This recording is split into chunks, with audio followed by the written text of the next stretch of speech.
제목 한번 읽어보겠습니다. 시작. 우리 오늘 찬양대가 찬양했던 곡 제목이죠. 그죠? 성경에 여러분들 말씀을 보면 말씀에는 청년에 대한 내용들이 등장할 때가 있죠. 그죠? 간혹 등장할 때가 있는데 그 청년에 상징하는 게 있잖아요. 그죠? 무엇을 상징합니까? 생명력을 상징하겠죠. 당연히 생명력 있는 인생을 살아가야 되는 것에 대한 부분을 강조하기 위해서 청년 이런 단어에 들어갔고요. 오늘 본문에 보면 왜 새벽 이슬 같은 이런 단어가 왜 들어갔는가 여러분들이 대충 짐작은 하시겠지만 어디에서 비롯된 말씀인지를 알아야 되겠죠. 자, 본문 말씀을 보시면 메시아시입니다. 메시아시 중에 메시아시가 7편이 있죠. 7편 중에서 제일 마지막에 등장하는 메시아시입니다.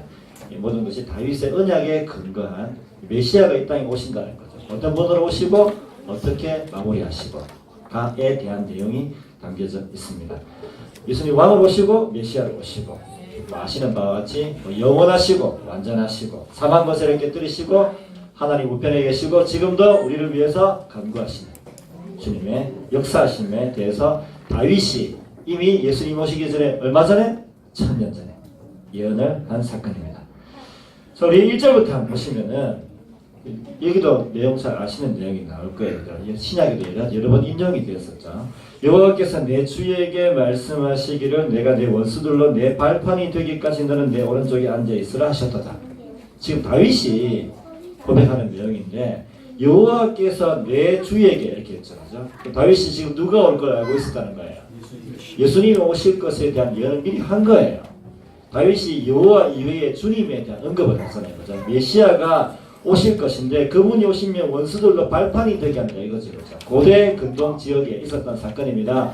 어떻게 됩니까? 전쟁에서 이기면은 패전국의 왕의 목이나 등을 이렇게 발로 밟아요. 그래서 내가 너를 이겼다, 완전하게 이겼다 이렇게 하는 거죠. 그렇죠? 그 고백처럼 원수들을 완전히 이길 자가 오신다는 것에 대한 예언을 미리 하는 거예요.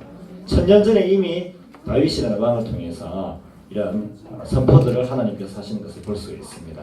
그리고 2절이죠. 그죠? 시온에서부터 주의 권능의 규를 내보내시리니 이렇게 되어 있죠. 그리고 주는 원수들 중에서 다스리소서. 예수님께서 이 땅에 오시는데 이제 하나님으로부터 규니까 무엇을 받았다는 겁니까? 권한을 위임받아서 오신다는 거예요. 뒤에 내용에 보면은 심판하실 모든 것에 대한 위임을 받아서 오시는 거예요. 그에 대한 내용이고요. 그리고 이제 여러분이 찬양했던 부분이 3절 말씀. 3절 말씀 다시 한번 읽어보겠습니다. 3절 시작. 주의 권능의 날에 주의 백성이 거룩한 옷을 입고 즐거이 헌신하니 새벽이슬 같은 주의 청년들이 주께 나오는도다. 아멘. 자, 주의 권능의 날에 그랬죠. 주님께서 다시 오시는 날에 자, 말씀은 원어적으로 해석하는 부분이 있고요. 그리고 우리가 그 의미를 묵상하는 게 있죠. 두 가지를 동시에 하자면 예수님이 권능의 날이면 예수님 언제가 권능의 날이에요? 재림하시는 날에. 자, 예수님 재림하시는 날에 주의 백성이 무슨 옷을 입고 거룩한 백성만 참여하는 거죠. 믿으십니까?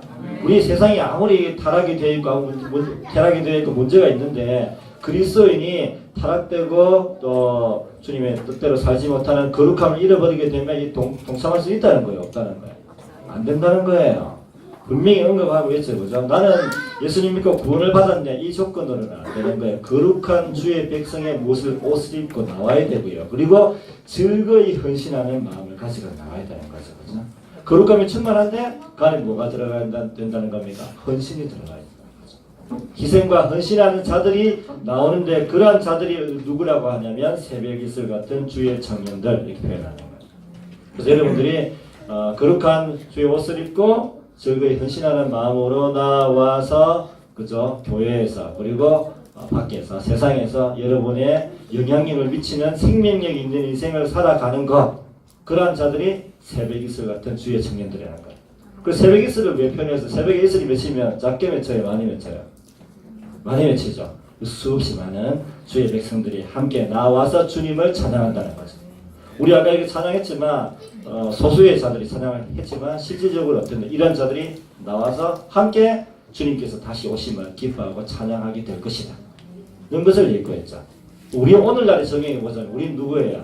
우리는 새벽이슬 같은 주의 청년들이죠. 그렇기 때문에 그 거룩함을 항상 유지해야 되고요. 항상 헌신을 하시되 즐거이 헌신하라는 거예요. 왜? 주님께서 다시 오실 것이기 때문에. 그것을 기대하면서 선언하면서 즐거이 헌신할 때 우리에게 주님께서 말씀하신 너희들은 누구다? 새벽이슬 같은 주의 청년들이다 하시는 거예요. 나이가 들으면 안 됩니까? 아니죠. 나이하고 아무 상관없어요. 우리가 생명이 다하는 그날에도 주님 나라의 꿈을 꾸면서 생명력이 있다면 그들도 동일하게 새벽이슬 같은 주의 청년들이 될 수 있겠죠. 믿으십니까? 네. 젊다고 다 되는 게 아니에요. 그죠? 우리 마음속에 주님 주신 생명이 있는가 있지 않은가에 대한 부분이죠. 그죠? 그리고 이제 4절에 나오는 말씀, 그죠? 잘 아시겠지만 멜기세덱의 반차를 쫓는 제사장. 멜기세덱이 신비의 인물이죠. 그죠? 원래는 어디에서 제사장 가문이 나왔어요? 누구에서? 아론이죠. 아론하고 아무 상관없죠. 아브라함 때 이미 아론이 등장하기 전에 이미 신비의 인물, 그죠? 영원부터 계셨고 또 영원까지 함께 하시는 상징적으로 멜기세덱 제사장, 영원하신 왕, 영원하신 제사장의 예수 그리스도 말씀하시는 겁니다. 히브리서 7장 27절 말씀 한번 띄워주시죠. 시작. 제사장들이 먼저 자기를 위하고 다음에 백성의 죄를 위하여 날마다 제사를 드리고 같이 할 필요가 없으니 이는 그가 단번에 자기를 드려 이루셨습니다. 제사를 단번에 드려서 온전하게 구속사를 완성하신 예수님. 자, 그리고 5절에서 주의 오른쪽에 계신 하나님 우편에 계시면서 그리고 노하시는 날에 왕들을 쳐서 이제 뭐 임하게 된다는 겁니까? 주님께서 재림하시는 날에는 죄에 대한 심판이 이루어지게 되는 내용을 다루고 있죠. 5절, 6절 여러 날에 머리를 쳐서 심판이 어떻게 된다는 겁니까? 온 나라 곳곳에 임하게 된다는 것이 철저하게 심판이 이루어질 것이고 길가에 시냇물을 마심으로 그의 머리를 드시리라 했어. 그죠? 마지막에 하나님이 공급하시는 힘을 공급받아서 원수들을 진멸하실 것이라는 예고를 하고 계십니다. 뒤에 내용은 심판주로서 오실 주님에 대해서 언급을 하고 있고요. 앞부분에서는 그죠? 이 땅에 메시아가 올 것이라는 예언이 되겠죠. 그죠? 다윗이 이미 오실 메시아에 대한 내용을 다루고 있는 것을 볼 수가 있습니다. 다시 말씀드리지만 새벽이슬 같은 주의 청년들은 그럼 어떻게 해야 되는가? 다시 아까 했던 내용대로 언급을 해보자면 반드시 거룩한 주의 자녀가 돼요. 거룩한 주의 자녀가 무엇입니까? 물어보시는 분이 있을 건데 로마서 말씀을 보겠습니다. 12장 1절 2절 읽어보겠습니다. 시작. 그러므로 내가 하나님의 모든 자비하심으로 너희를 권하노니 너희 몸을 하나님이 기뻐하시는 거룩한 산제물로 드리라. 이는 너희가 드릴 영적 예배이라. 너희는 이 세대를 본받지 말고 오직 마음을 성찰함으로 변화를 받아 하나님의 선하시고 완하시고 온전하신 뜻이 무엇인지 분별하도록 하라. 자, 거룩한 주의 자녀가 되라는 것은 그저 하나님께서 언제든지 우리를 부르실 때 거룩한 주의 자녀로서 언제든지 쓰임 받겠습니다 작정하라는 것이고요. 반드시 마음이 변화를 받아 새롭게 됨으로 분별할 수 있는 자가 되어야 되는 거예요. 이러한 사람들이 거룩한 주의 자녀죠. 사실 지금 시대가 좀 혼란한 가운데 있기 때문에 분별하지 못하는 부분이 많이 있을 수 있어요. 교회도 한 목소리를 내는 게 아니잖아요. 교회도 여기 목소리 다르고 저기 목소리 다르고. 과연 우리는 무엇을 분별해야 됩니까? 그 기준이 뭐예요? 거룩함이죠. 그죠? 그래서 혹여 밖에서 교회 다니는 사람들이 왜 정치에 끼어서 누구는 보수파고 누구는 진보파고 할 때 여러분 어떻게 분별할 수 있어요? 거룩한 주의 자녀는 거룩함에 관계된 부분만 관여해야 돼요. 이게 분별이 되어야 되는데 그렇지 않으면 어떻게 될 수 있습니까? 복음이 아닌 다른 것 때문에 싸울 수 있겠죠. 여기는 좌파, 여기는 우파 싸울 수 있겠죠. 거룩함에 하고는 상관없는 것이라면 우리가 무엇을 해야 된다? 분별해야 된다는 거죠. 항상 기준을 거룩함으로 하세요. 그러니까 내가 가지고 있는 취향이 다르다고 이 사람을 무시하는 것이 아니라 거룩함에 대한 부분이죠. 자, 우리 총회에서 제가 오늘 이 파일을 못 뺐는데 아마 나중에 빼서 놔둘 거니까 지금 정부에서 이제 동성애에 대한 부분, 소수 이제 그죠? 성소수자들 때문에 이제 법이 통과될 부분이 생겼습니다. 그래서 우리 교단에서 그렇게 해서는 안 되겠다 해서 이제 청원서를 넣기로 했어요. 그 부분에 대한 부분은 나중에 사인하시면 되겠죠. 나는 못하겠다 하지만 거룩함에 대한 부분의 훼손은 있을 수 없다. 그래서 저는 철저하게 동의합니다. 이 부분은 하나님이 이 성소수자에 대한 한 사람 개인에 대한 부분의 존중은 있지만 이 부분은 분명히 죄악된 거예요. 죄악된 부분에 대해서는 다 넣어야 되겠죠. 그거에 대한 부분이 이제 거룩함으로 분별하는 거죠. 그래서 총회에서 한 마음 한 뜻이 되었다는 걸 볼 수 있고, 이 이외에 그죠, 나는 누구를 지지하고 누구를 지지하고 부분은 우리 거룩함하고 관계가 없을 수 있어요. 그죠? 그렇기 때문에 여러분들 항상 거룩한 주의 백성은 어떻게 해야 된다? 분별해야 한다. 그 기준은 바로 거룩이다. 그죠? 그리고 두 번째, 설계술 같은 주의 청년은 즐거이 헌신하는 마음을 가져야 된다. 자, 즐거이 헌신하는 마음을 가졌던 자들이 예수님 때에 있습니다. 여러 명 되지는 않겠어요. 그죠? 베드로, 안드레 공통점을 말해보시오. 베드로, 안드레, 야고보, 요한. 공통점이 뭐예요? 예수님 어부인데 어떻게 헌신했어요? 어떻게 헌신했죠? 예수님이 지나가시다가 부르니까 자기가 하던 무엇을? 직업을 다 던져버리고 예수님 따라갔습니다. 어려운 거예요. 야고보 요한은 추정해보자면 아버지가 어부기 때문에 재산 물려받을 수 있는 게 있었거든요. 다 버리고 거물을 내버려 두고 자기 재산을 내버려 두고 예수님 쫓아갔어요. 즐거이 헌신하는 마음을 갖죠. 구약인물에도 나오죠. 엘리야, 그 다음 누구예요? 엘리사. 엘리사 어떻게 했습니까? 자기 하고 있는 일 다 그만두고 엘리야를 쫓아갔습니다. 왜냐하면 하나님의 일을 하고 싶어서 즐거이 헌신하는 마음을 가지고 있었죠. 자, 이반 로버츠라는 분 혹시 들어보셨어요? 영국 웨일즈에서 부흥의 주역이죠. 광부의 아들로 태어납니다. 광부의 아들로 태어나서 좀 무지했어요. 그러다가 이제 신학 공부를 하게 됩니다. 신학 공부를 하게 되는데 신학 공부를 하다가 너무 설교가 하고 싶었던 거예요. 그래서 담임 목사님에게 신학 공부를 하고 있으니까 설교를 좀 하게 해달라 해서 수요일날 설교를 시킵니다. 근데 이제 사람들이 이 비천한 존재였다고 생각했기 때문에 사람들이 설교를 들을 마음이 없었어요. 그래서 수요일 모였는데 몇 명 모였냐면 17명 모였어요. 자, 17명이 담임 목사님 포함해서 17명이 그 예배의 자리에 앉았어요. 앉았다가 이제 이반 로버츠라는 분이 기도를 한 거죠. 하나님, 그 처음 설교하기 전에 고백이 하나님 저에게 10만 명의 사람이 회개할 수 있는 이끌 수 있는 각성자가 되게 기도를 했다는 거예요. 자, 그리고 사람들이 안 왔어요. 17명밖에 오지 않았지만 그 17명이 감동을 받아가지고 그 다음날 다시 설교했어요. 수요일 아닌 다른 요일에 또 설교를 했죠. 그죠? 그리고 실질적으로 웨일즈에 부흥이 일어나게 됩니다. 웨일즈에 10만 명이 30일 만에 10만 명이 회심하는 사건이 벌어지게 되죠. 그리고 영국에서 이분들로 말미암아서 200만 명이 회개하게 되는 부흥의 역사의 주역이 되는 거예요. 왜 그러냐면 즐거이 헌신하는 마음을 가지고 또 믿음을 가지고 들어갔기 때문에. 그렇죠? 하나님께서 역사하셨다. 우리도 마찬가지입니다. 우리 교회가 그렇죠. 밖에 어디를 내놔도 우리는 작은 교회예요. 그렇죠?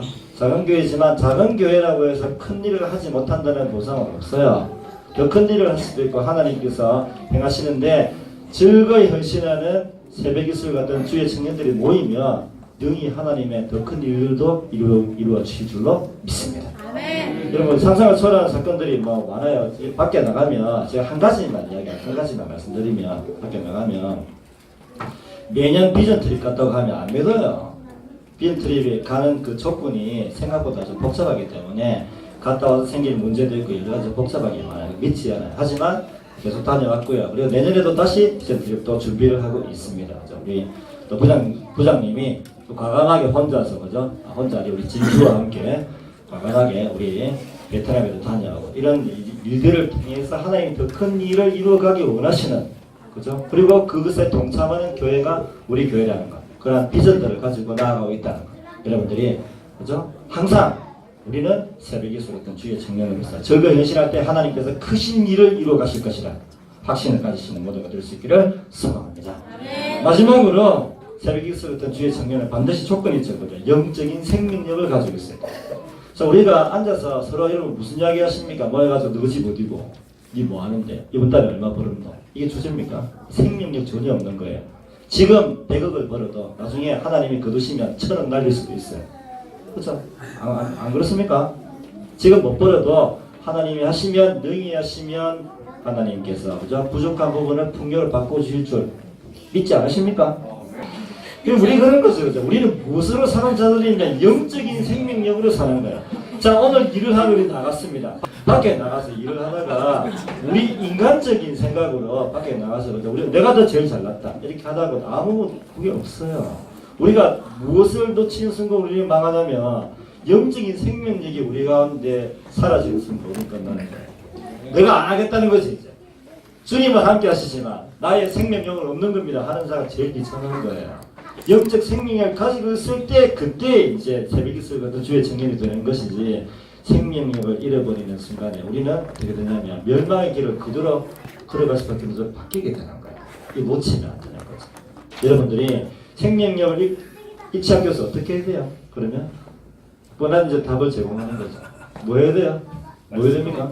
말씀 읽고 기도해야 되고 예배 잘 드려야 되고 하죠. 그죠? 자, 생명력을 가지게 되었던 자들 중에서 어떤 사람들이 있으면 성경에 보면 그라자 광인이 있었죠. 그죠? 원래 자기 자신도 아무것도 할 수 없는 귀신이 점령하고 있던 자입니다. 영적인 생명이 되게 되니까 정신을 차리게 되죠. 차리게 되고, 그리고 어떤 자로 바뀌게 됩니까? 자기 지방에 가서 복음 전하는 자로 바뀌죠. 사람들한테는 완전히 상상을 초월한 자로 바뀌게 되는 거죠. 그죠? 그리고 나사로가 있었습니다. 나사로가 살아갔다는 게 중요한 게 아니라 나흘 만에 완전히 끝난 인생에 어떻게 된 거예요? 예수님께서 나오라고 하니까 무덤에서 나흘 때만 나오잖아요. 그리고 그 이후의 삶이 생명력 있는 삶으로 갔다는 게 중요한 거죠. 그래서 만약에 나와가지고 실컷 살려놨더니 나중에 문제 일으켰으면 그렇게 남지 않았겠죠. 그죠? 그리고 우리가 존경하는, 여러분도 존경하고 저도 존경하는 사도 바울이 어땠습니까? 영적인 생명력이 없을 때는 죽이는 자가 되었지만 영적인 생명력을 소유하게 되니까 어떻게 바뀌었어요? 살리는 자가 되는 거죠. 자, 여러분 그래요. 그죠? 인간적으로는 여러분 살다가 물질적인 부분에서 정신적인 부분에서 어려움 겪을 수 있어요.